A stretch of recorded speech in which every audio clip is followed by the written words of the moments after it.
Il y a une étude qui a été publiée récemment et qui a fait grand bruit en Europe. Une étude qui a été publiée au Danemark à propos du vaccin Pfizer. Et ça concerne justement les effets secondaires du vaccin Pfizer.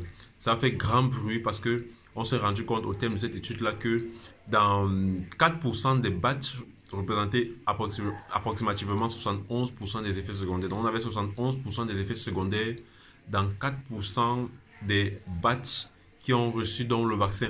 Dans cette vidéo, je voulais partager avec vous ces différentes informations pour que on essaie également de voir de quoi est-ce qu'il s'agit. Donc, il s'agit d'une étude qui est intitulée Batch Dependent Safety of the BNT16-2B2 mRNA COVID-19 Vaccine. Donc, ça concerne en gros la sécurité du vaccin qui s'appelle le vaccin ARN BNT162B2 contre le Covid.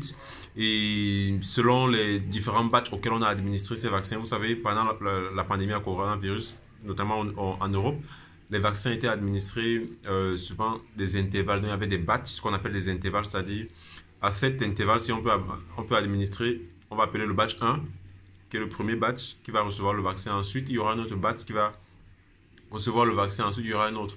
Et cette étude-ci, justement, regroupe en tout 52 batchs qui ont reçu le vaccin. Et on parle d'une population de pratiquement 5 millions de personnes au Danemark. Et le nombre de doses de vaccin, il s'agit de 60 millions de doses de vaccins qui ont été administrées pour 5 millions de personnes au Danemark. Alors, de quoi est-ce qu'il s'agit donc? L'étude a été faite en récoltant les données cliniques des effets secondaires, ce qu'on appelle les MAPI, les manifestations adverses post-immunisation. Et il s'agit donc de voir quels sont les effets secondaires qui ont été développés après avoir reçu un vaccin. Donc, c'est en gros en ça qu'on a consulté l'étude. Et l'étude a également recherché à savoir quels sont donc combien d'effets secondaires il y avait selon les différents batchs qui recevaient ces vaccins-là. Donc, l'étude s'est déroulée. Alors, les données qui ont été collectées sont les données qui ont commencé dès le début de la vaccination en Europe et qui donc s'est achevée en janvier 2022. La gravité des effets secondaires des MAPI donc a été classée suivant l'échelle grave ou alors non grave. Alors, le résultat qui est très choquant ici, comme vous allez le voir, c'est justement ce graphique-ci qui montre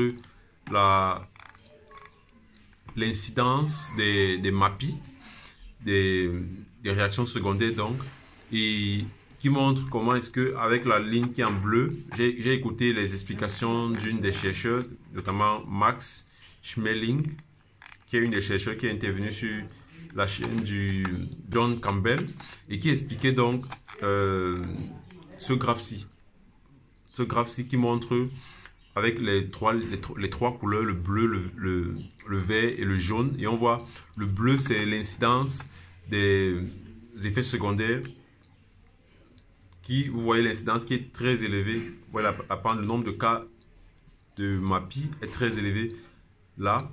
Et ensuite, pour les autres batchs qui vont recevoir, on a justement la couleur en vert et la couleur en jaune. Donc en fait, et justement, l'auteur, donc Max Schmeling, elle expliquait justement que ce batch qui est représenté avec la couleur en bleu, c'est ceux qui ont reçu le vaccin pour les premières fois. Ce sont les premiers batchs dans lesquels on avait la probabilité d'avoir les effets secondaires était très élevée dans ce premier batch-là. C'est la raison pour laquelle vous voyez le nombre de cas, le nombre d'effets secondaires très élevé à ce niveau-ci. Et par la suite, pour les autres batchs, on aura moins d'effets secondaires pour les vaccins qui seront reçus. Et pour les batchs, dans les derniers batchs qui sont représentés ici en jaune, on n'aura pratiquement pas d'effets secondaires après la prise du vaccin Pfizer. Donc, c'est une étude qui fait énormément parler parce que beaucoup de personnes se demandent, alors, pourquoi est-ce qu'on n'a pas informé des gens qui ont reçu ce vaccin-là, donc les premiers à recevoir ce vaccin, pourquoi est-ce qu'ils n'ont pas été informés de la grande probabilité de développer des effets secondaires? Parce qu'on parle justement et le chiffre qui fait beaucoup parler, c'est 71% des effets secondaires représentés dans 4% des batchs. ces 4% là, vous comprenez bien qu'ils sont majoritairement représentés dans le trait en bleu. Voilà, donc c'est en fait de ça qu'il s'agit. Je vous mettrai le lien de l'étude en commentaire. Vous pourrez aller regarder. C'est une étude qui n'est pas... Ça tient juste sur 3 pages.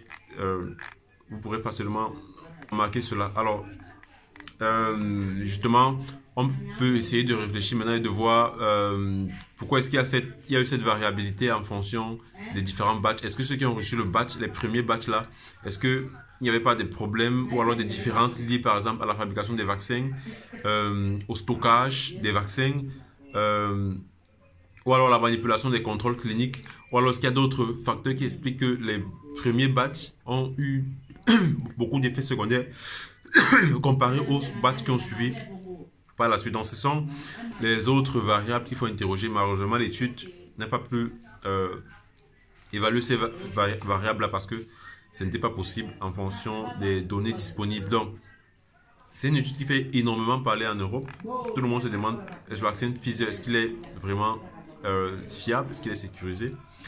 Honnêtement, moi, je pense qu'il est fiable parce que notamment lorsqu'on regarde bien ce diagramme-ci, on voit que le nombre d'effets secondaires justement a baissé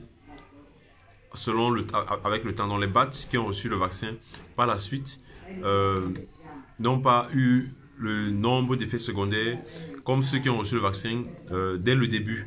Donc, mais on peut également s'interroger de savoir pourquoi est-ce qu'on n'a pas informé par rapport à ces effets secondaires qui sont arrivés donc, et qui ont touché plusieurs personnes qui ont développé des manifestations adverses post-immunisation. Voilà, c'est ce que je voulais partager avec vous. Dites-moi ce que vous en pensez. Je vous mettrai le lien en commentaire. Vous pourrez aller lire l'article. On se revoit pour une prochaine vidéo. Sentez-vous bien.